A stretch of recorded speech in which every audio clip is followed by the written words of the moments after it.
Okay, well, good afternoon, everybody. Today is Monday, November 27, and we are at the MACC policy meeting. Hope you all had a great Thanksgiving. To start out, for the record, we'll just do introductions and approval of minutes and start. Nancy DeBoer from City of Highland. Russ Tesla with the MACC Authority Board. David Van Genhoven. Terry Nienhuis, Holland Township. Glenn Nykamp, Zoom Township. Jerry Hunsberger, Park Township. Ken DeWeer, Fillmore Township. Tom Bird, Ottawa Road Commission. Jim Story, Allegan County Board of Commissioners. Steve Boltice, Executive Director of the MACC. And Pankaj Rajadhyaksha for the MACC. We've got some staff here. Rob Bank from the MACC. Alicia Humpwater with the MACC. And Kelly Goward with the MACC. Okay, I think that does it for introductions. Minutes, if you have any changes or corrections, please let us know, or get a motion to approve the minutes.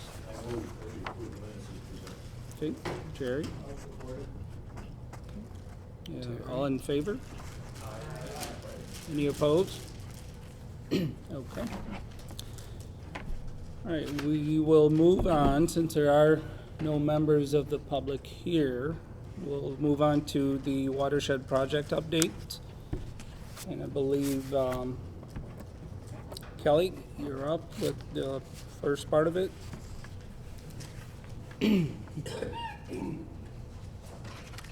There is a memo in your packet that just kind of briefly describes our draft green stormwater vision. We had a public presentation of the draft a couple weeks ago, November 14, that generated some good discussion and some feedback that we're working on incorporating into the vision document right now. So I don't have an actual document to show you today. We are working on making the final revisions and updates to that this week, and we'll have it done by the end of the week. It is part of a grant that we received from the Community Foundation of the Holland-Zeeland area, and so our final report is due to them by December 1st, so we'll have that document wrapped up and done by the end of the week. But what I want to do today is kind of just run through it briefly, what is contained within the document. So we did this presentation, like I said, a couple weeks ago in, I don't know, an hour and a half, so I'm going to try to condense that into about 15 minutes if I can here. So this is kind of what the cover page looks like, our green stormwater vision. So a little bit of background. So it was last October, October 2016, that we were awarded the grant from the Community Foundation of the Holland-Zeeland area. And then it was December when the project officially began. So we've had essentially a full year to work on this. And so there were multiple components to the project, one of which being this development of a green stormwater vision. But to get there, we did have a GIS mapping project that was part of it, to do suitability mapping, prioritization mapping, and then also we were able to hire a consultant from Kaiser & Associates to develop some conceptual designs, which I should get those final designs from them today. And also some other activities not funded by the grant. We did have the Green Infrastructure Seminar in August, on August 22nd, so it was part of the overall project, just not part of the funding. And then we were able to hold a community conversation with some residents of Holland Heights in September. So that was part of this project as well, and is summarized. The results of that conversation is summarized in the vision document. And then we've worked with other stakeholders through our Watershed Advisory and Stormwater Committee to get input on this process. So really the purpose of putting this vision together, I mean, number one, we want to improve water quality, and we recognize that stormwater or polluted urban runoff is a big part of our water quality issues in the Macatawa watershed that I think have not been addressed to the same scale as our agricultural issues have been. So really what we'd like to do is to kind of turn the focus on those urban practices and using innovative or green stormwater management to address those issues. So some of that information is contained within the overall watershed management plan. We have some goals in there for urban best management practices, but there still were quite a few knowledge gaps in there. So that's what we intended to do with this grant, was to kind of fill some of those knowledge gaps. So some of the most important things is, where should green infrastructure be used on the landscape? Where is it going to be most effective? We have goals and we know where our urban areas are, but that's still a very large area. So we wanted to narrow that in a little bit more. And then also just the community understanding, so that public education and outreach piece, all the way from residents and business owners to the decision makers that are going to approve construction projects that might use green infrastructure, to the designers and engineers and architects and developers. And then of course, another kind of side benefit of green infrastructure, and it really fits into the conversation that we've been having about community resiliency. So there's another benefit there, not just of water quality, but it can help with overall community resiliency future planning. So in your packet was a kind of a printout of the table of contents of the document. So this was just a screenshot here. So I'm going to run through these chapters again very briefly, just to give you an idea of what's contained within the document. So within the introduction, we do explain kind of the water quality impairments of the watershed, kind of set the stage, and then go over briefly what is green infrastructure, why do we want to use it, and what are the other benefits. Water quality is only one benefit of green infrastructure. There are a lot of other community benefits that can be realized. And then we present our vision. So here is kind of our working vision statement currently: to increase community understanding and acceptance of green stormwater infrastructure so that its adoption will be increased throughout the watershed. So that really is our vision. We want to help people understand what it is so that it can be used more. And this is really the reason why. So this is an image that's in the document that kind of shows that natural water cycle versus the urban water cycle. And so really, this is where our definition of green stormwater infrastructure comes from. Green stormwater infrastructure would be anything that is going to mimic this natural water cycle. So the differences being from the natural to an urban, we have lower infiltration, which I can use my little pointer here, and higher runoff. We've got altered river conditions because of that. So what we're really trying to do is mimic this system. Where can we put practices that are going to help increase that infiltration so we can get higher infiltration rates and lower runoff rates? So mimicking that natural cycle. So again, we kind of just set the stage for that in the vision that this is the whole, what we're trying to accomplish here. And there's lots of ways that we can do that, and so that chapter goes on to explain different types of green stormwater infrastructure, from the vegetated practices to the non-vegetated practices like permeable pavement. So then in the next chapter, we talk more about the water quality impacts of green stormwater infrastructure. And here our vision is really pulling from the management plan. You know, we have this water quality goal that we're trying to meet, and that's the total maximum daily load to reduce phosphorus. And so green stormwater infrastructure can play a role in that. The chapter goes on to really link or draw that connection between the land and the water. We have to do those treatments on the land because that's where the impacts are happening in the urban area, where all the pavement and the buildings. And so we need to, again, mimic that natural water cycle on the land.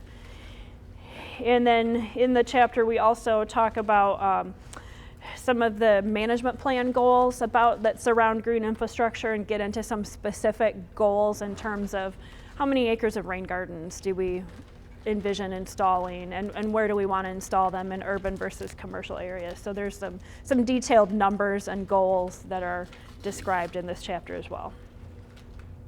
And then moving on, the next chapter talks a little bit about transportation connection.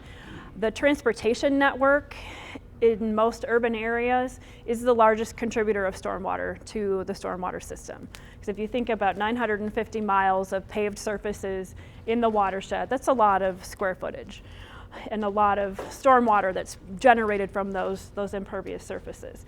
And it's not just the water, it's all those pollutants associated with the roads, from vehicle use to what we put down on the roads like salt. And then from adding green stormwater infrastructure into the transportation system, there can be additional benefits as well. So some specific things to transportation, using porous pavement either in parking lots or maybe bike paths, paved shoulders, can reduce the need for salt because you don't need to do that. That permeable surface reduces ice buildup. Using trees can help increase property values, especially if they're right-of-way street trees in front of businesses.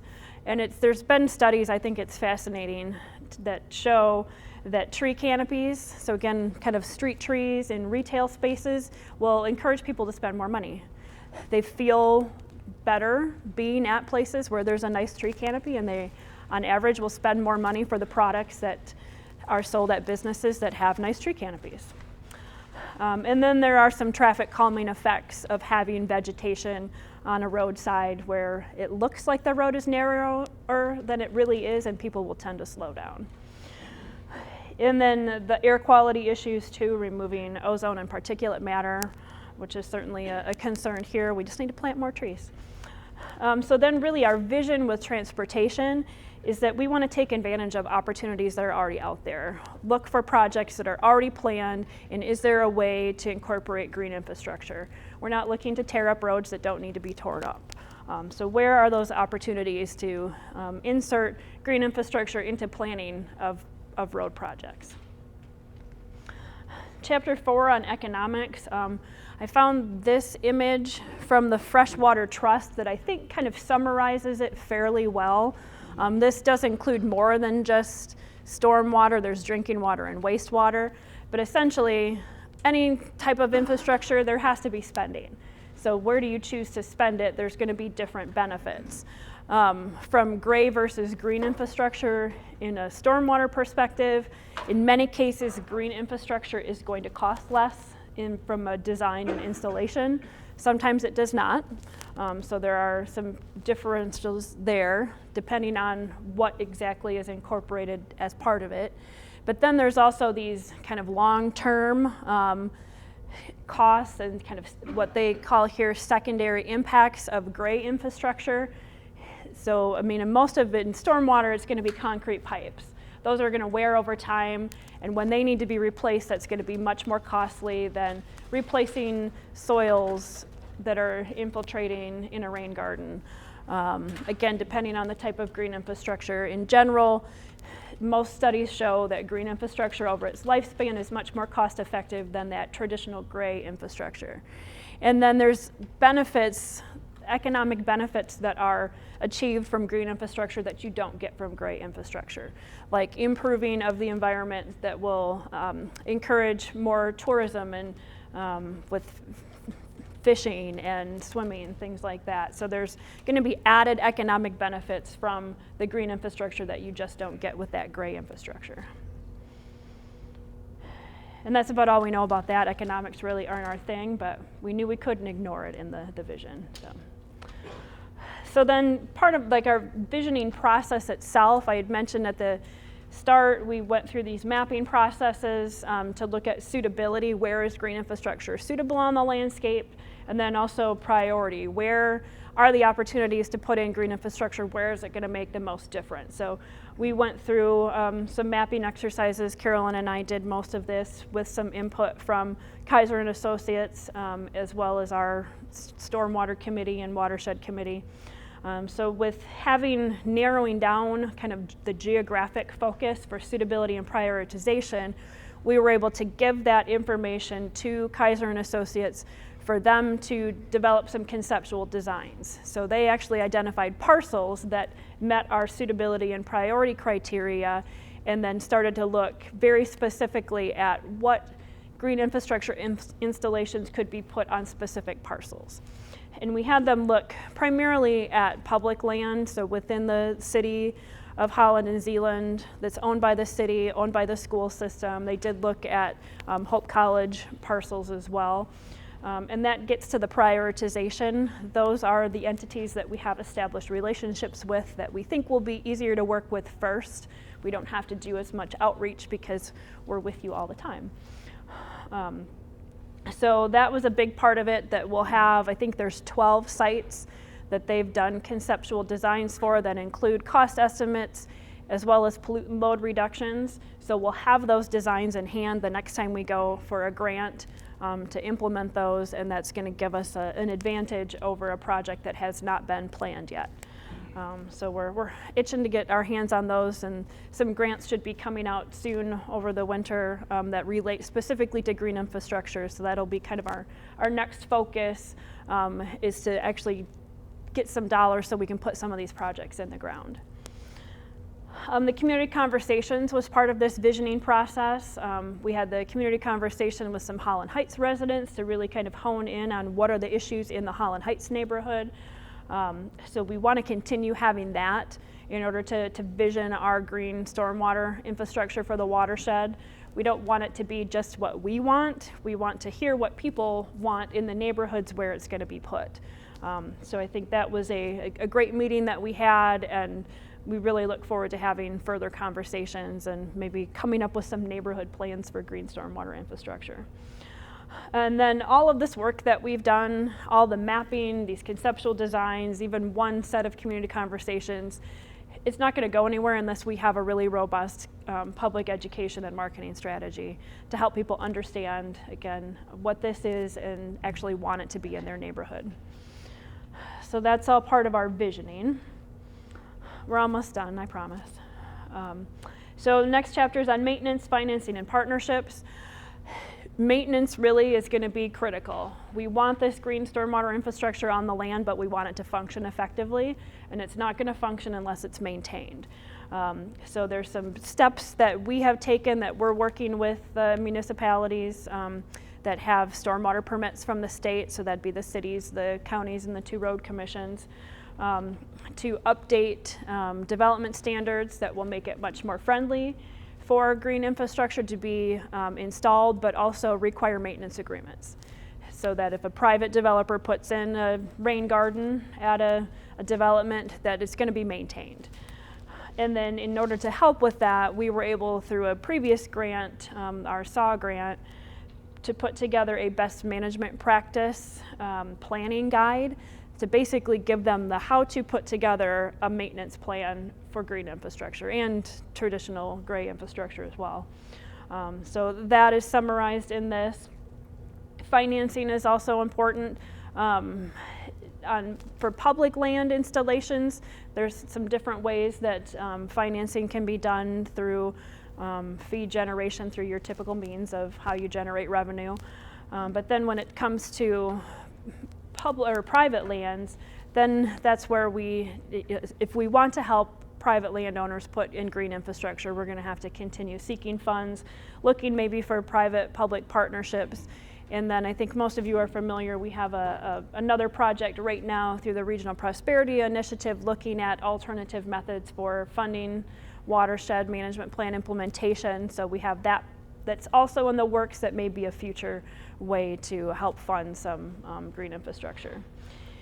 And then partnerships are going to be critical for maintenance and financing. It may kind of open the door for new partnerships to form, especially with maintenance and that need for kind of it's different maintenance than we're typically used to with a stormwater system.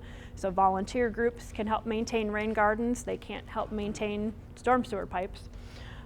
So there's going to be some opportunities, I think, for some new partnerships along the way. And then the last chapter really is implementing the vision, where we'll kind of lay out how are we going to accomplish this. So we've got some existing efforts going on with the management plan, Project Clarity, so we'll kind of tie into those. There's going to be some policy recommendations that will come out of this, and we've got some tools already established for that. The MACC Watershed Stormwater Guidebook, we're working with the counties to update their development standards. There's incentives that could be built into ordinances or policies at the local level. And then stormwater ordinances are going to be a big one for us, because that's where the maintenance agreements come into play. So we're already working on those sorts of things. We just want to kind of get it down in writing here, maybe put a timeline to some things. And then the big piece again will be this public education and marketing strategy. So again, we'll have some kind of concrete messages and actions and how we're going to deliver those on a timeline that we'll put in here. And then ultimately, obviously, we want that on-the-ground implementation. So we'll outline some strategy for that as well, especially starting with those conceptual designs that we already have. So just kind of wrapping up, I think I'd mentioned this already. The final report is due this Friday, December 1st, so we'll have this wrapped up by then. Beyond the kind of finishing up the Community Foundation grant, we do want to continue to have these community conversations. We don't have a plan for how we're going to do that, where we're going to target next, but we'll certainly work with the City of Holland and Zeeland on that and kind of get their input on where would be a good neighborhood to have those conversations. And then we'll start working on that implementation, the public education. I mean, we do that all the time. We just need to work in more green stormwater messaging. And then the policy recommendations are going to be a big one that we need to work on first to get things in place to really see change happen. So that's it in a nutshell. Any questions? Yeah, Terry. I don't have a question, but I just wanted to comment. There was a great article in the press yesterday about algae in particular, but the article was really a lot like what we've seen, what we're hearing about watershed and how it contributes to pollution and all the lakes and et cetera. But what the article was written, they drew the difference between how non-agricultural polluters have to pay. It's mandatory that they clean up their act, whereas in agriculture it's strictly voluntary. In fact, we're paying them. I thought that was a very interesting comment, or part of that article that they brought out. But it was really interesting as far as how they talked about the nature of the watersheds and how it's very much alike what we're doing now. Great article.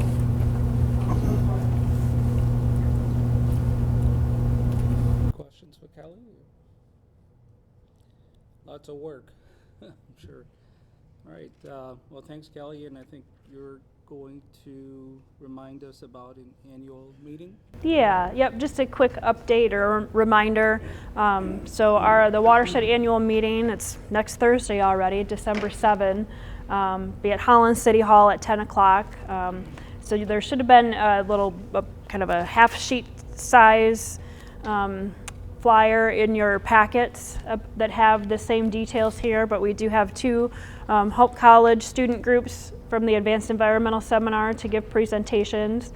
Grand Valley graduate student Emily Kindervater, she was there last year to kind of give us a preview of her research. That is finished now, so she'll give a kind of a final report.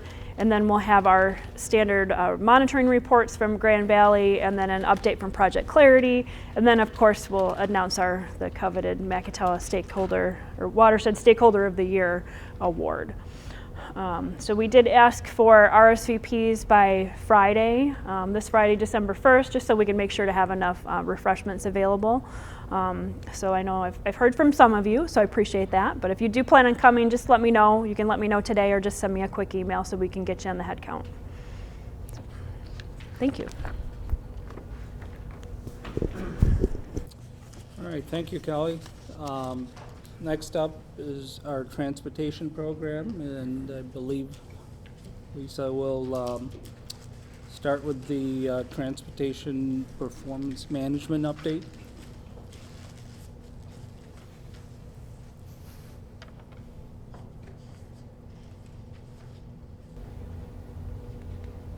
Good afternoon, everyone. I have a few things that I'd like to present to you today, and I want to refer to a memorandum that was sent in your packets, giving you an overview of what's happening with transportation performance management and some key dates. And on this slide, I've just put it all in one place for you to be aware of. First of all, we're working towards a February deadline. We must have 5 safety targets for the MACC area. And I'll be talking to you at great length about MDOT safety targets that they adopted ahead of us. We have 6 months to follow in their footsteps and adopt safety targets for the region. But then there's some other pieces that are also being required of us as an MPO, one of which is developing a memorandum of understanding. We already have one in place, but this must really pick out details of our performance-based planning program, who's responsible for collecting the data, analyzing it, monitoring, and then how we go about communicating it to the public. So there's a lot involved in that. And I've talked to you before about this process. It's designed to improve transparency, but one of the challenges, and you'll see in my presentation on safety, is there's a lot of data. And to be able to communicate that in a clear manner to the public will take some time. So that is why you're going to hear quite a bit of the initial findings today, and I'm going to be asking you for some input. And then you'll see on this slide, additionally, we must make sure that language in our long-range transportation plan and our TIP, our improvement program, that those are also reflecting performance-based planning. So all MPOs throughout the state are doing the same thing. And one thing you'll be pleased to hear is that we have put together a subcommittee. So I'm on that subcommittee, and this group of MPOs, we're putting together a template. So the language will be the same for all MPOs. We simply have to incorporate it into our documents. So that makes it a lot easier.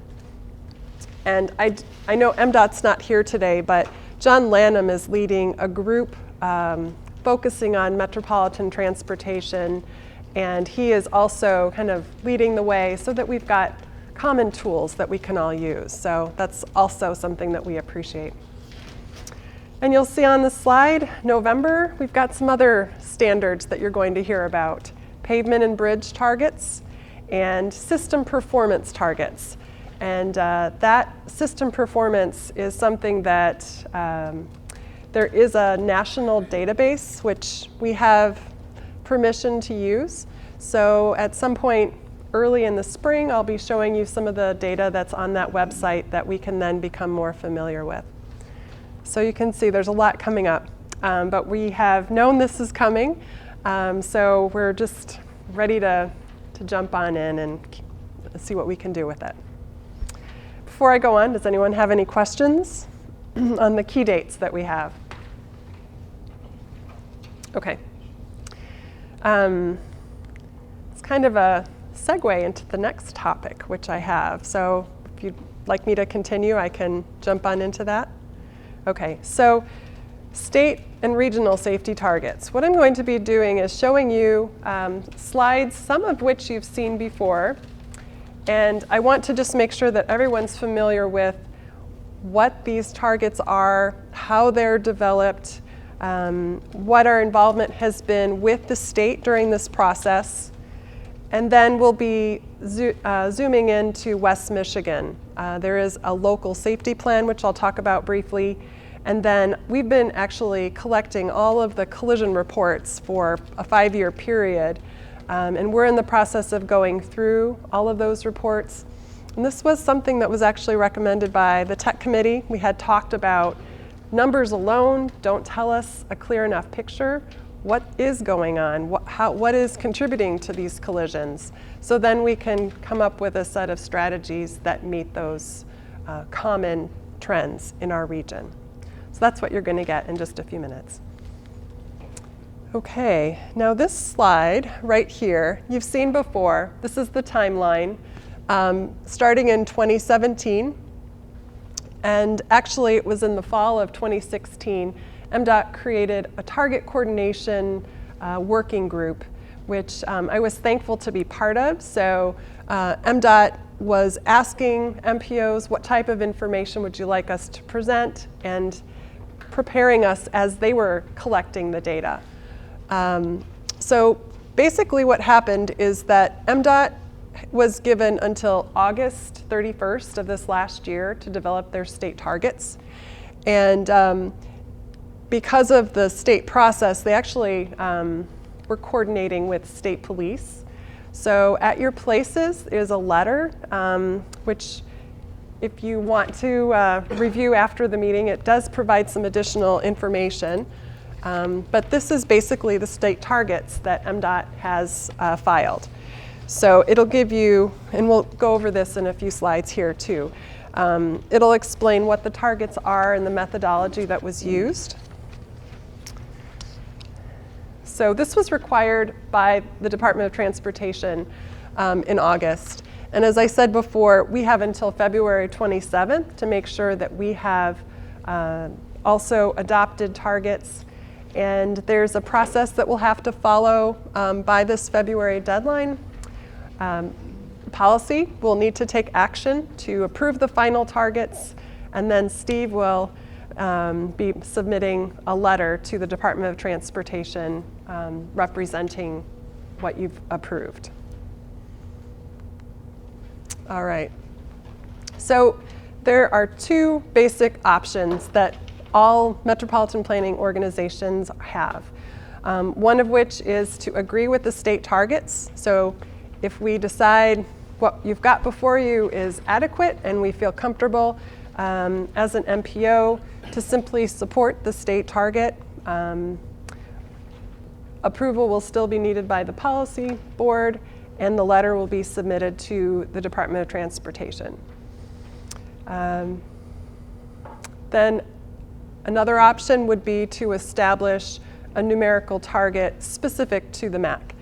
And we had a presentation, and I was looking back at my notes, it was February of last year, this last year, when I presented to you kind of an overview of what this was going to look like. So based on our conversation today, we'll go back and be analyzing that data. So I just wanted to let you know that you have plenty of opportunity today to ask questions. And I'll be showing you some of the initial results as well.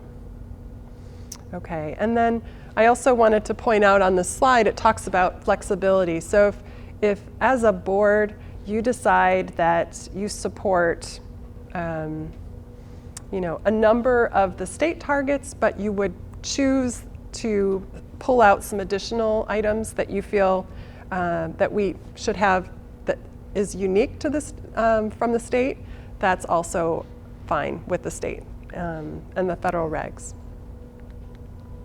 Okay, so just to refresh what the requirements are, the measures are the number of fatalities, and that would be for the entire region, and the rate of fatalities, and that's based on vehicle miles traveled. There's also, you'll see a few bullet points down, a rate of serious injuries by vehicle miles traveled.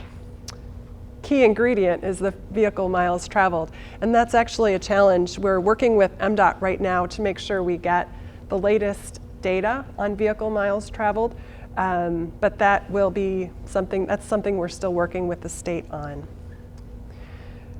The other items, though, you can see the number of serious injuries. We have that information for you, and then the number of non-motorized, both fatalities and serious injuries, must also be measured.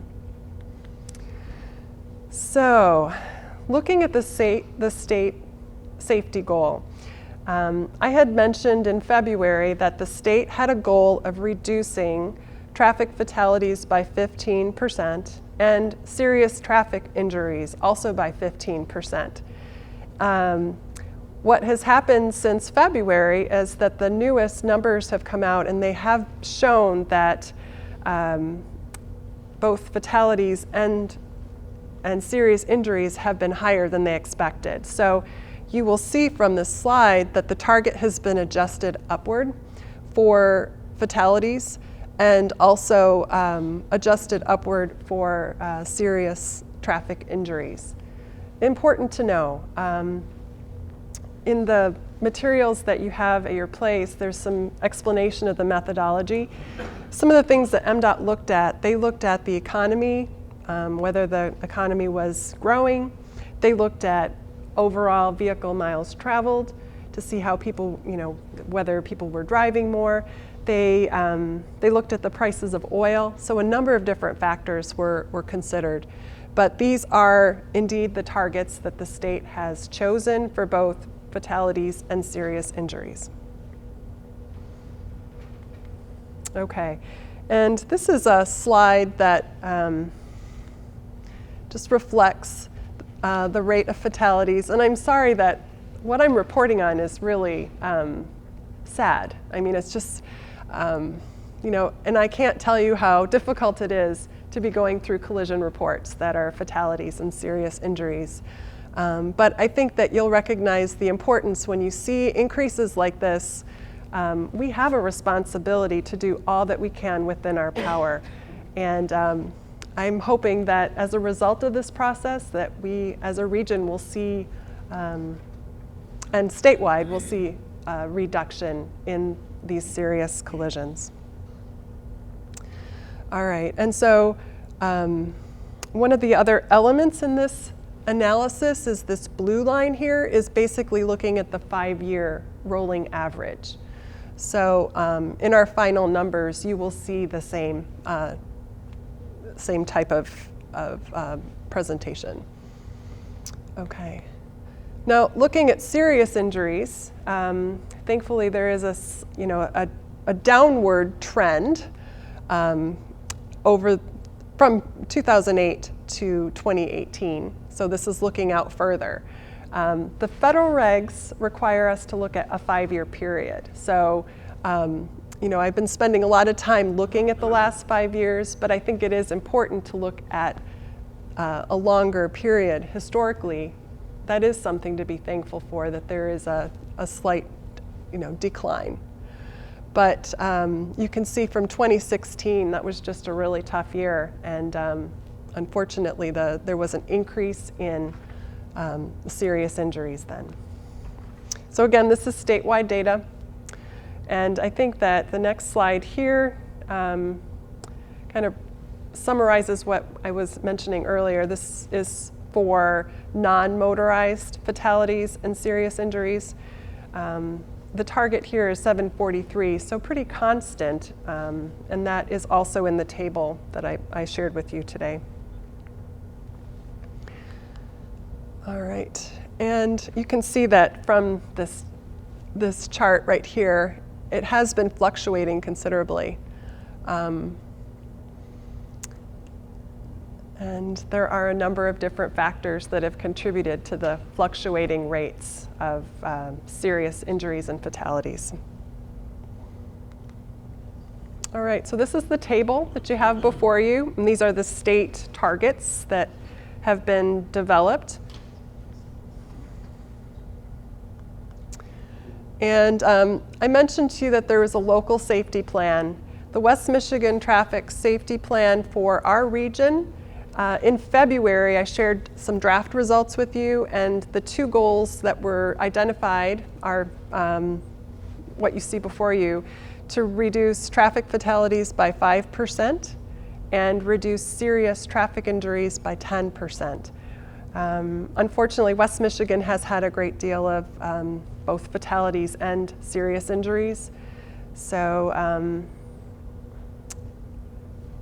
yeah, that's addressed by the local safety plan, as well as a series of strategies that are appropriate to address the causes of some of these collisions. All right, so before I go on, I should probably stop and find out if there are any questions about what I've presented so far. Yeah, I've got 2, all right. Do you have access to accurate vehicle miles traveled within our MPO? And would those numbers also include state trunk line and interstate? Okay. And are we responsible for fatalities that occur on MDOT roads that are outside of our oversight? Very good question. So the vehicle miles traveled data that we have is on the state trunk line. For the federal requirements, we are responsible for identifying vehicle miles traveled on all public roads. So that's part of the piece of the puzzle that's missing. So I've been working with MDOT to get estimates for the remaining public roads, and that's what I still do not yet have. But that's something that, you know, I'll be talking to staff at the road commissions and all local road agencies to see if we can pull this together. But in absence of that, Those are two measures that we will not be able to report on, and that's the two rates. So that would be a good example of going with the state target based on the state rate. The second half of your question is, are we responsible for what happens outside of our area? And that's a good one. You know, I think that part of the desire for flexibility is that as a board, you know, staff would like to see that we select an ultimate set of targets that reflect the MACC area and help improve safety in the MACC area. We are going to be asked to monitor the data and be able to demonstrate progress, and then dollars need to follow and reflect what our priorities are. So, you know, it is tied together. So indirectly, yes, if there's a trend beyond the area, we're still responsible for supporting the state target if the MACC decides to do that. And is there a penalty for failing to meet those Yeah. Thankfully not for MPOs. The states do have a penalty, but we do not. So, you know, I think that does free us up a bit to be able to explore different approaches to this. So, yeah. Do you have any other questions on that? Okay. Mayor? Do they break that down with fatalities on interstates or city streets or rural roads? Is it broke down that way, or is it just a common number? Yeah, for the totals that I showed you earlier, it's for all, I believe it's for, actually, I have to double check on the state figures. It may just be on state trunk line. I'm not sure about that one. And my second part is, what do they plan on doing? What is their method to reduce that? Right. So that's actually next month. We'll be talking about that more. What I want to show you, yeah, in our local safety plan, and I really debated how much information to give you because there's a lot. But there's an entire chapter in the West Michigan Local Safety Plan that talks about education, enforcement, engineering, and emergency services. So depending on what our collision data tells us, some of these approaches may be, you know, very effective. Education, we've talked about the need for education of both motorists, pedestrians, cyclists. And that may be something that we decide as an organization that's something that should continue and be strengthened. Engineering, that's another thing that we talked about at our technical committee meeting this month. And you know, the way we design roadways can greatly improve safety for motorists, as well as those crossing major roadways. So. Yeah, so I don't have the answers yet because we're still in the process of looking at all of that data.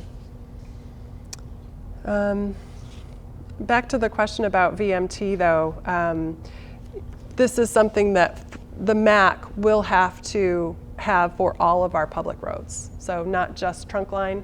We have trunk line VMT right now, but we will be responsible for data on all of our roads. There's actually a really interesting tool called Michigan Traffic Crash Facts that I used, and you can search by the Metropolitan Planning Organization. So what you see before you, and I'd like to review, are the number of serious injuries that have occurred within the MACC area.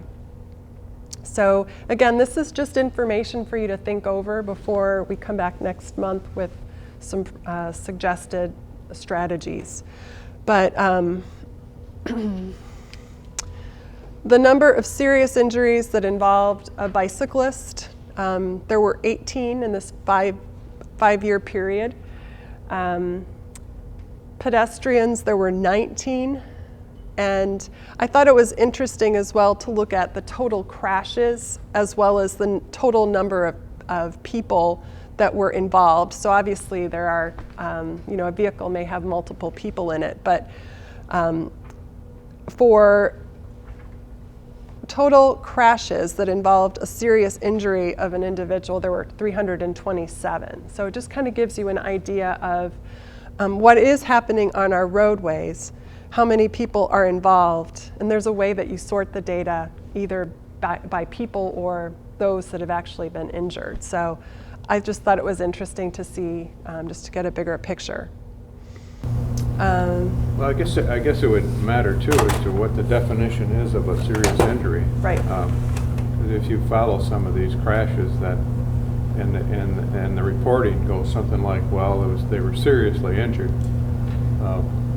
Sometimes that definition can vary quite a bit, I would think, and it seems like a low number for 5 years. Right. Well, that's not the total number of crashes. I believe it was 19,000 crashes within the MACC area. But I mean serious injury crashes. Yeah. Yeah. Okay. All right.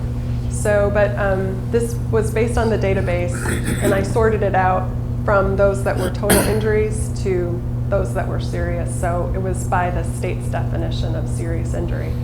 But good question. I don't, you know, it'd be good to have that, to bring that to the table and talk about that. Any other questions on serious injury data?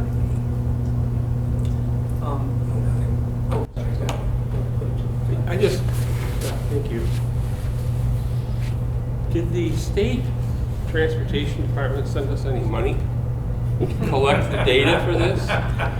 No. I mean, it's a lot of really time. we really have a very interesting choice, right? We either take the state goals or we have to burden our staff with heavy research on local goals, right? Mm-hmm. So really they're kind of forcing us in the direction of adopting the state goals. That's just an observation, but can we ask for some money? Oh, well, you can always ask. I mean, you know, this seems like a heavy data collection effort. It's very intense. For our local streets and roads. And if we're going to have data that accurately reflects the performance of our area versus other parts of the state, I think that's an important item for us. And I think we should ask MDOT. You want us to have accurate data? Give us the tools. It really came down from the federal regulations, right? Right. So the state doesn't have an option. I mean, they have to come up with the targets. Right. And that's what the state's going to say. This is a federal mandate. Go talk to Washington about additional funding. All right. Which they haven't provided any more funding for this effort. Yeah. I think there are some of the measures we were talking about, pavement and bridge, and then system performance, where the state has actually taken the lead to analyze the data, and they've given us basically a key so that we can pull out the data that applies just to the MACC. So in that respect, I've been thankful as a staff member because they have done most of the prep work on that measure. On safety, you know, the data's available, but you know, this is something that starting this process, I wanted to make sure you were aware of what's involved in it, and long term, what is an organization? It's important for staff to know what direction you would like us to be taking. The quick question regarding the spike you had or showed us in 2016, and you know, for better or for worse, you have the opportunity to read a lot of collision reports. Any sense of what some of the causes or leading causes were for the spikes? In, you know, is it more drunk driving or teenagers or? Yeah, that's a great question, and I hope to have specifics for you next. I didn't know if you already. Month. Okay. Yeah, I do know weather is definitely a factor, especially here in West Michigan. Yeah. So. Yeah. It was about a year ago or so that legislatively they changed the speed limits on a number of roadways. Do you know if they've measured the impact of that? I don't. I don't know the answer, but that's a good question as well. Interesting to see the timing. It may be, you might not be able to prove cause and effect, but it'd be interesting to see the timing on some of those. So those are those are awesome questions that really do help to inform us to know what direction to take. Speed limits, knowing about VMT on local roads, and then knowing what specifically has contributed to the collisions. Thanks, Elisa. If there's are there any more questions? I'm sorry, Nancy. I would think too, the population shifts in the state, it's something to do with the numbers of things that happen. I mean, these are just numbers. They're not a reflection of how many people are riding bikes and how many people are walking. So as tourism goes up and as interstate tourism goes up, I mean, all those things affect numbers. Yeah. So we don't have any percentages, but they want us to lower a percentage. Right. Even if the numbers in tourism and population go up, which is interesting. Yeah. Okay. We'll be talking a little bit more about the Grand Region non-motorized plan, and that's another aspect of this as well. So in terms of trends of cycling. Okay, I have one more slide for you. Jim. Sorry. I just have to observe. Let's get both sides. I just have to observe this one chart on the history of traffic fatalities in Michigan. The greatest single drop in fatalities occurred during the period when there were 3 seminal events in the state. One is the completion of the interstate highway system, which everyone acknowledges is a much safer road system than 2-lane roads, right? Second, the dramatic increase in gasoline prices in the mid-70s, which reduced the number of miles that were driven by people. And third, the introduction of major safety devices in vehicles, including mandatory seatbelt laws, airbags, ignition interlocks, which were later abandoned. I don't know how we're going to achieve such a dramatic reduction again if that's the goal of this thing. To me, that's a very interesting chart to focus on as to what really happened in that period. Just an observation, sorry. Thank you. Well, the driverless car will do that. Yeah. There you are, Gary. Yeah. We can get in the back seat. I do have another slide I just wanted to show you, and this is regarding fatalities. So there were 57 fatalities within the MACC area during that 5-year period, and 53 crashes. So obviously, just kind of a sobering numbers again, but important for us to be aware of.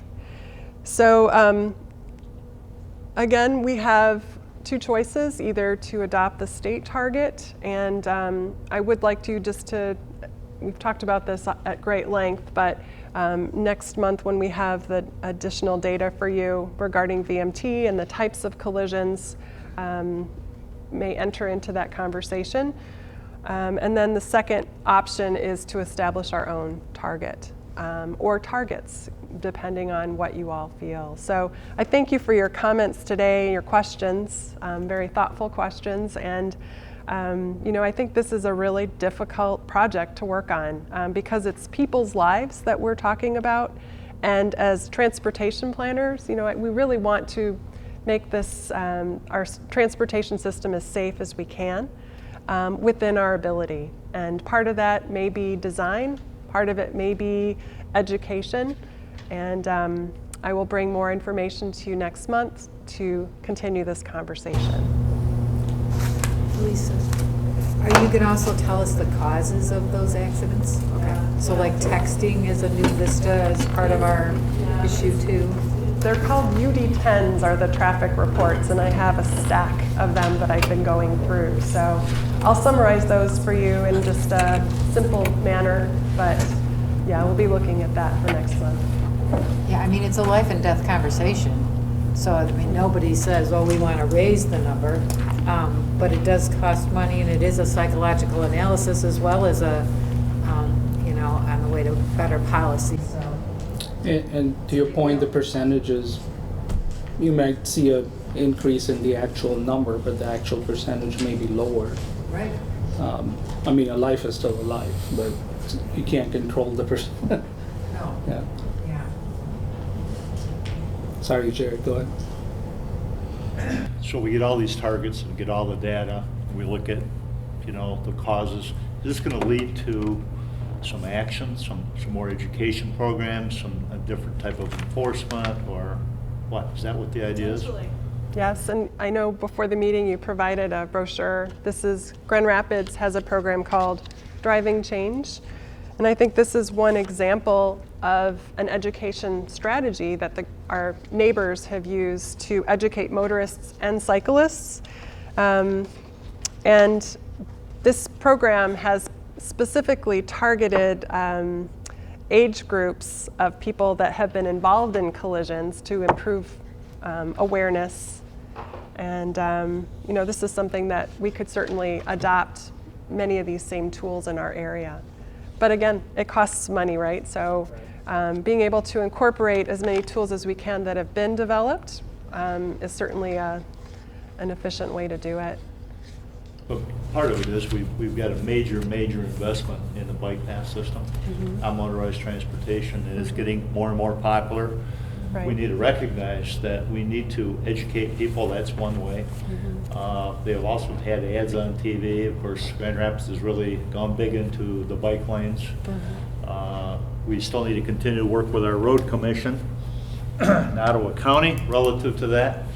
An example, what the city did on the south side along Lakeshore, which is probably done.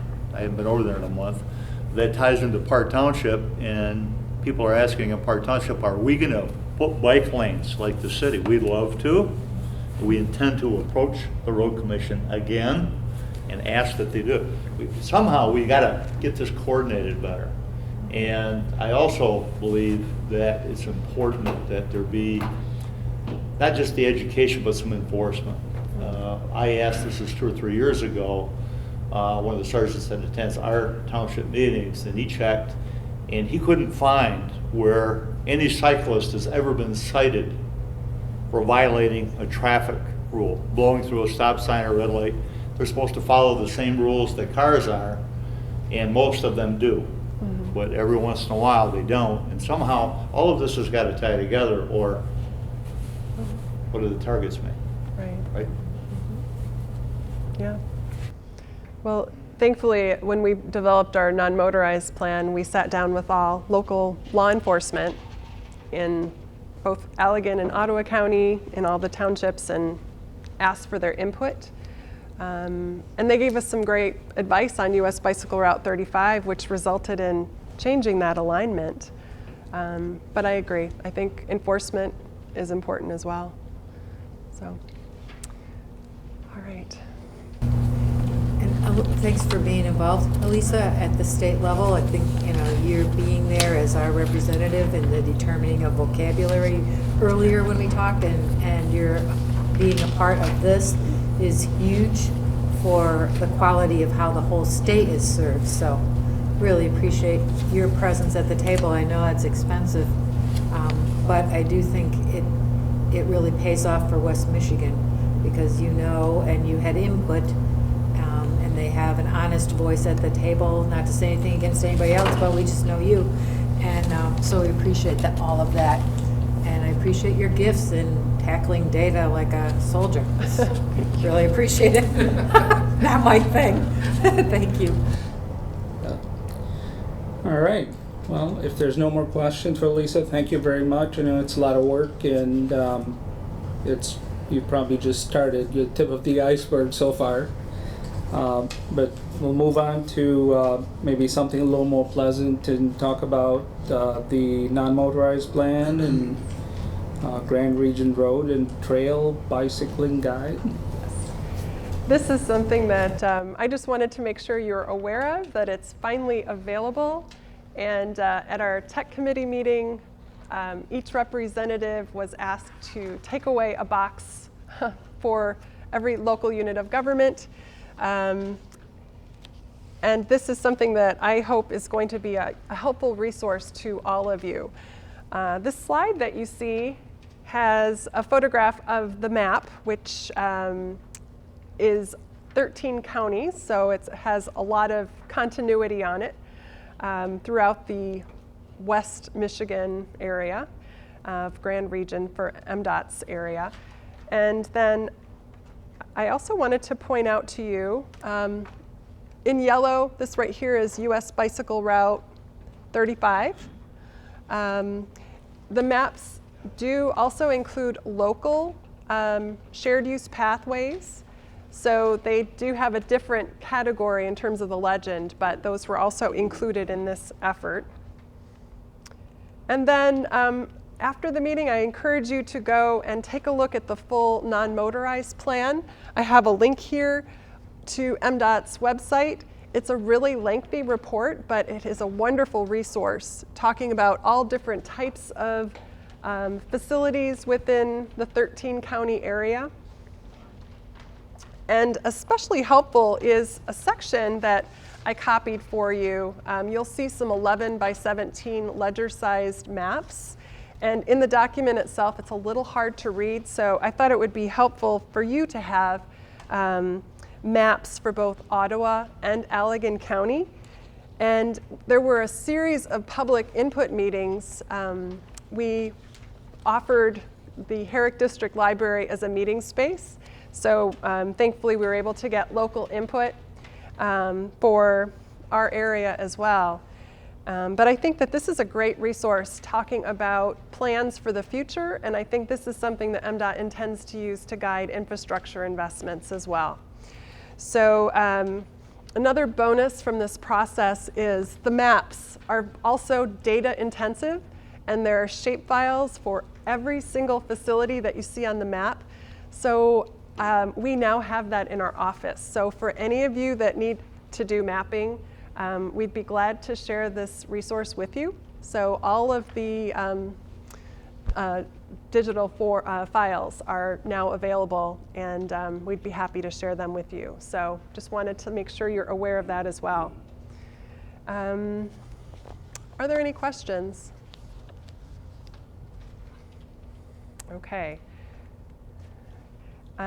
So I mentioned to you that the maps talk about future direction for infrastructure investment and making connections, and that's the copied pages that you have before you that are far easier to read than this slide.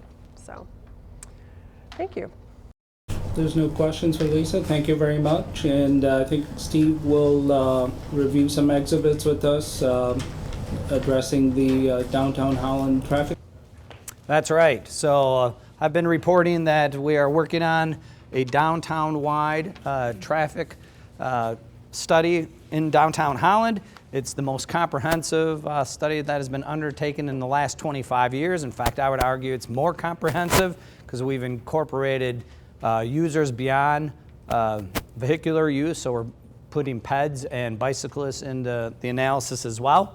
And so we have done a very detailed data collection. We did it over 2 seasons. We did it in summer and fall, and so we have tons of data. And I was thinking, well, how do I want to present at least some of the findings from that? And my daughter was complaining that one of her teachers was giving a quiz today, right after coming off the Thanksgiving break, that, she was a little disgruntled that this teacher was doing this. And that gave me an idea. I thought, well, maybe someone else should take a little bit of a quiz as well. So you don't have to take out your number 2 pencils, but I am going to pose 3 questions here that highlight a couple of the findings from the study. And certainly, if you're interested in getting into all the detail on it, a lot of it's been posted on the MACC website, or just talk to me and we can talk through it. So question number 1, what corridor had the highest 24-hour traffic volume that was collected? Was it the River Avenue corridor, the Pine Avenue corridor, or the 9th Street corridor, or none of the above? Highest 24-hour average daily traffic. So it was River Avenue. 13,800 is what we came. We kind of smooth that count out for the quarter in general. Pine Avenue was the runner-up at what, 12,600.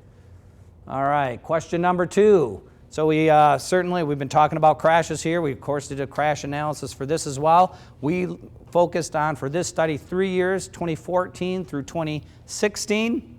And a lot of the crashes get correlated to intersections, and the study is really focusing a lot on intersections. So second question here is, what intersection had the highest number of crashes? This is, again, a 3-year total. Was it River Avenue at 9th? Was it River Avenue at 7th?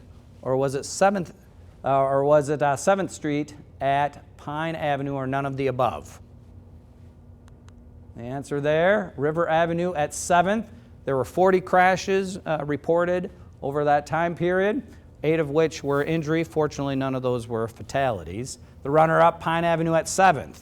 So with not too far behind, 36 crashes there. There were 9 injuries reported over that 3-year period. So this last one surprised me a little bit. As I mentioned before, we are also collecting data on bicyclists and pedestrians. And we're actually just looking at pedestrian totals here within this question for the summer time period. And what we did is, this is a total that would incorporate all movements or all legs of the intersection. So crossing on all 4 legs of the intersection. And this is a combination of the morning and the afternoon. Now there's a sizable difference in pedestrian movements between morning and afternoon. The afternoon is far larger. All right, so that's what we're looking at. Total number, all crossings of the legs of the intersection. Which intersection had the highest pedestrian movements? Was it 8th at River? Was it 8th at Central? Or was it 8th at College? And it was 8th at College with 707 crossings that we recorded. That happened to be a summer count. You'll see it falls when the fall, it decreases in the fall, about 20-25%, 518. Likewise, the runner-up at 8th Street and Central had 540 crossings in the summer. It dropped roughly a quarter in the fall to 423. So again, those are just a couple of highlights of a lot of the information. What was included in your packet and what I wanted to spend a little bit of time on, and I mentioned before that one thing that we haven't done before anywhere in the MACC, of a study that the MACC has been involved in, is looking at origin and destination data. So trying to get a handle on people's destinations, where they're coming from and where they're going. So we incorporated that into this effort, and I wanted to share a little bit with you some of the findings regarding the O&D information. So the slide that you're looking at right here is the north-south. How do we get the pointer to work on this, Kelly? The little green guy? Aha. So we are looking at the north-south corridors here. So first of all, taking a look at River Avenue, and if you see up here on the graphic that was included in your agenda packet, 75% of those that we picked up probably south of about, probably right around Herrick Library, so around 12th and River. We picked them up there. 75% of those crossed the Unity or River Avenue Bridge. So of all the data, this is by far the largest through movement of motorists in the quarter. When you're looking at southbound and the other part of the one-way pair on Pine, so we know that about roughly 14,500 are coming south over the Unity Bridge here. We're finding that about a third, 35%, are turning right and heading to destinations to the west. About 30% continue on south, go through the 9th Street intersection and head into the core city of Holland. When we had our open house a couple weeks ago, we had a number of residents from that neighborhood, neighbors that live adjacent to Pine Avenue in the historic district of Holland, came out to share with us some concerns they have about that 30%, including some truck traffic that's getting in there, even though it's not a truck route. And then roughly a third turn left and head in an easterly direction. And what I found rather remarkable about this was this movement here. So folks have come down, they've turned left, they're heading east. You know, the percentage that are turning left and heading north again on River Avenue. And I was told from some other studies from the Holland engineer that, trucks that are coming out of Padnos and Brewers and so forth, like this turn the best, but their destination is actually in the north side. So as much traffic is heading back up north as is heading south on River Avenue. I found that kind of surprising. And then that last, roughly 15% are continuing east. Some are, diverting, or they're called sinks, throughout the college campus or into downtown. And so we are getting a fairly small percentage of that traffic that ends up heading east out of the study area. So very interesting. So there's a lot more diffusion on the southbound than we see on the northbound. And then looking at the east-west, major east-west movements here. So we're looking at basically the 7th and 9th Street pairs as well. So we see traffic coming in here. I think our counts were around 11,700 roughly. Yeah, 12,700. So about 12,700 are kind of entering 9th Street here from the western side of the study area. We find a fairly significant portion are turning left, about 30%, turning left heading north. A little smaller percentage, but fairly significant, are turning right and heading south on River Avenue. So, roughly half your volume coming in here is dispersing on to River Avenue. The remainder, continuing again, there is diversions or sinks throughout the downtown area. And about a quarter come out and continue on in the eastern end onto Chicago Drive or down 8th Street. I was surprised by that. If you'd asked me before we had started, what percentage are just traveling through on 9th Street, I would have guessed more than 25%. So that was certainly an interesting finding for me as part of this. There's a little bit more disbursement going on the traffic that is heading westbound. So it's coming in off of, get back there. Coming in, from Chicago Drive or 8th Street, and right away you see a fairly significant split, between the two, some proceeding west on 8th Street, some swinging up onto 9th Street. Those who are coming up onto 9th Street, a fairly sizable percentage, 20% are turning right to head up to the north side. About another quarter continue on and to western destinations, and it's kind of interesting to see you have a fairly significant sink happening there, 10% turning left, heading southbound on Pine. 8th Street, kind of a similar pattern. Again, some are being drawn off onto the River Avenue corridor heading north, and a fairly significant component are heading south on Pine as well. And we're assuming some of that is continuing. That traffic is continuing on south through 9th and into the neighborhood. So a little bit more diffusion that you see on the east-west. And of course, this is very important data, just a broad overview of the data collection in general. I mean, that found those crash statistics I shared before didn't really signal huge red flags.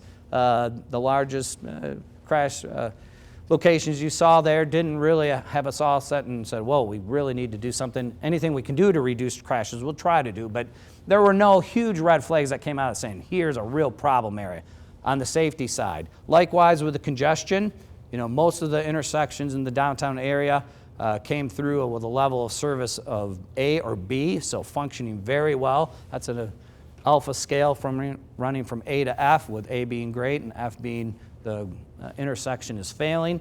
So we really don't see a lot of congestion issues that we're going to have to deal with. So I think what's going to come down to, or where this study is starting to head in large part, is what, if anything, do we want to do with the two one-way pairs?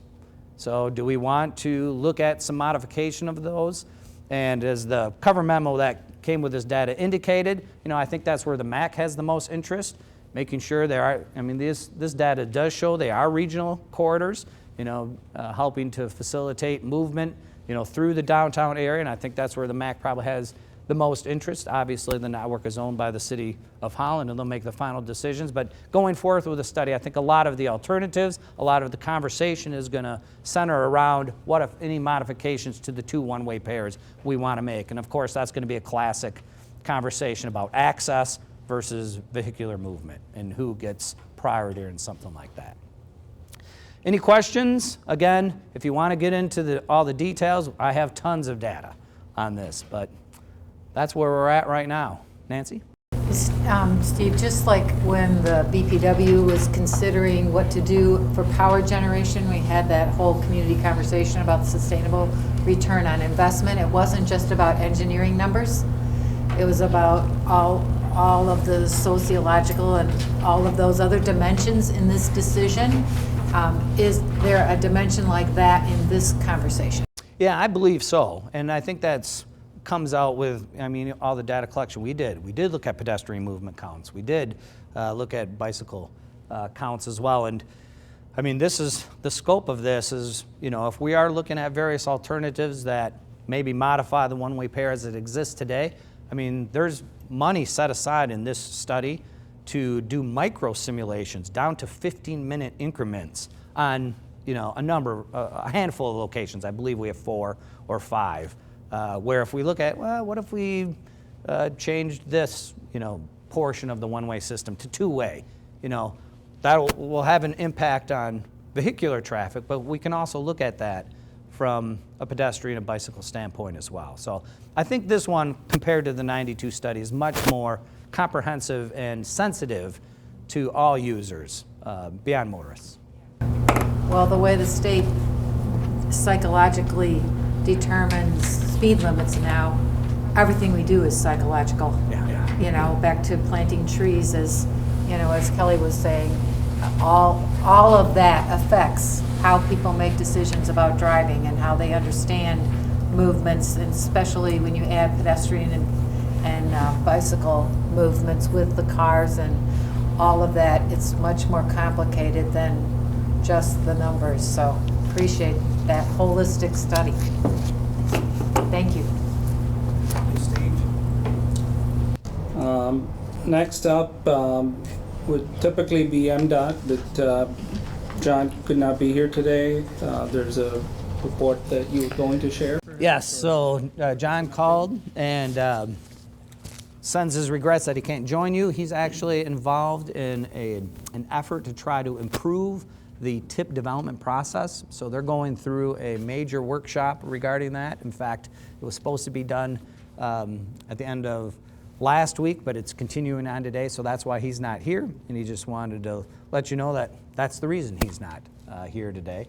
And he said to me, and I think it was already reflected in some of the comments others made, that he says, well, you're talking about performance measures, but Elise has been deeply involved in all of that and is very knowledgeable of what's going on. There's not much that he'd be able to add beyond what Elise has already provided. So that is his report. All right. Thank you, Steve. We'll move on to administrative issues, and we have an action item for the first item, the budget amendment that you had proposed. That's right. Included in your agenda packet is the first budget amendment for our new fiscal year that's being proposed.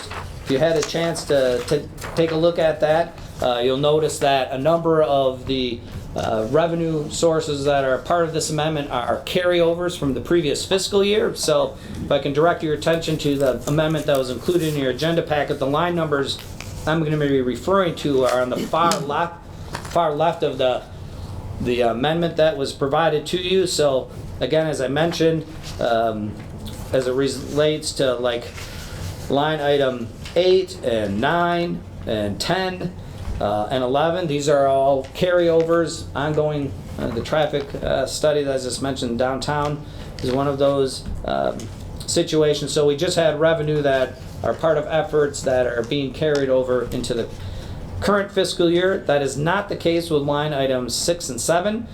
These are new revenue sources, new grants that the MACC was awarded. Kelly's reported on them previously. And so those are some new revenue sources that are coming into. The others are all carryovers. So as you see there under the total government funding line item, we're adding $221,597. Again, the majority of that is carryover from the previous fiscal year. Down on line 41, there are other funding partners that are coming alongside on the downtown traffic study. So City of Holland and Hope College are participating in that as well, and their match or their financial participation in that study was carried over as well, and that's what you see in line item 41. So a total in terms of projected additional revenues coming in, $282,000 approximately, bringing the projected revenue with this amendment to $1.134 million. Any questions on the revenue side? Approval of the amendment. Oh, well, let me just quick run through the expenditures. So on the expenditure side, there are a couple that I want to highlight because they were unbudgeted and we haven't talked about them before. So a number of the expenditures are related to the carryover activities that are going on, but a couple of that I want to draw your attention to are line 51. A request has been made by staff to increase that line item by $5,000 to support bringing Ian Lockwood to town. Nancy was part of a group along with Elisa and representatives from the Ottawa County Road Commission and Holland Township had gone down and worked in Atlanta and had a chance to meet Ian and felt that the area would benefit by bringing him and his expertise here to work with us and actually work with the planning commissions in Holland Township and the city of Holland. So the cost for bringing him in here exceeds the $5,000, but that would be our contribution towards that effort. So that's a previously unbudgeted expense I wanted to bring to your attention. Likewise, with the expenditure in watershed, line number 73, as Kelly mentioned in her remarks when we're talking about the green stormwater document, that we are looking for opportunities to work with road agencies as they are going through typically road reconstruction projects. Is there an opportunity to incorporate green infrastructure elements into that? So we took a look at what are the federal aid projects in the MACC area over the course of the next year. And here in the city of Holland, the city is intending to reconstruct Washington Avenue from 96 to the western city limit. And we looked at that, so that's going to be a complete reconstruction job. Is there an opportunity to look at green infrastructure elements being incorporated into that? The effort that was held this summer, the seminar that was held this summer brought in a gentleman by the name of Don Carpenter, who is an expert in the state regarding incorporating green infrastructure elements. And so we reached out to Don and said, what would it cost to have you take a look at the Washington Avenue job and work with the city's engineer on that about potential green infrastructure improvements? So he came back with a proposal, and that $12,500 there would cover the expenses of having Don take a look at what potential green infrastructure elements could be incorporated into a specific project. So we met with representatives from the city of Zeeland to ask if they'd be interested in doing that. They said they would be willing, and Moore and Bruges, the city engineer, was at that meeting as well, so they were fine with having him take a look at it. So that's another one of those previously not budgeted items that were being requested in this as well. And then the others, again, as you look at the comments, are primarily either carryover from FY17 or in the case of the $5,000 for the Lakeshore Drive shoulder improvement, something you approved and committed to back in 2017. So with those changes on the expense side, those total $233,000 approximately, bringing projected expenditures to $1.096 million. And it sounds like it's been moved. Yeah. Okay, a second. Support. All in favor? Aye. Any opposed? Okay, motion passes. And I think up next, Steve will share the monthly financial report with us. Yeah, kicking off the new fiscal year, so not a lot of expenditures yet. This is the first month of our new fiscal year. I think revenues are posted at 33.1%, expenditures 8.2%. And a couple of the anomalies that you see on some of the line items here will be cleaned up with the amendment that you just approved. And in our packages too, there's the MAC Executive Committee report. If you have any questions for Steve regarding that. If not, we'll move on to Kevin. Thanks for hosting us. And you can just give us an update on all the exciting things happening in the city. That'd be great. Yeah, it's, if you leave here and go to Elm Street, you'll see our new Woner, at Dutch Street that is no sidewalks. It's meant for shared use, bicycles, walk, pedestrians, and cars. But anyway, we put snow melt under there. We had to put 2 boilers in our basement of our city hall to do that. But, hopefully, we haven't had a chance to see if it works yet, which isn't bad. That's not bad. That's okay. So yeah, well, I'm kind of anxious to see if it does. But we also put up a new park across the street, and we've got a synthetic ice rink there, and you can ice skate no matter what the weather. We had some free ice skate rentals there this weekend, Saturday, and we had a good number of people that tried it out. Yes, and we also are working on our Timber Town across in Huizinga Park. It's the first phase of our master plan that we're going through there, and they're starting to replace the wood structure that was there. I don't know what we'll call it after that. Maybe Plastic Town. So, yeah, and that's the kids in the area are anxiously waiting that to be finished. But other than that, that's about it. I had an election in November, and you'll be seeing me here for 2 more years. So a hard fought. No competition, unlike Nancy's. So anyway, that's it for Zia. Well, thank you, Kevin. If are there any other issues or anything else that we need to discuss? I do have a question. We skipped over the executive committee minutes. Yeah. The bylaw revisions, is there a possibility of getting them to us ahead of time to review rather than presenting them at the meeting and then asking us to vote on them? Oh, certainly. So, I mean, really at this point, we have completed our conversations, so, it's going to go to legal counsel to make sure they're comfortable with what we did. I prefer to send them a marked up copy and have them just review it and respond to that. At which point, yeah, then they would certainly be sent out. Just refresh your memory on what those are before any action's taken. Yeah. Okay. All right. Our next meeting, but due to the Christmas holiday, we're moving that up 1 week to December 18, and that would be at Port Sheldon Township Hall.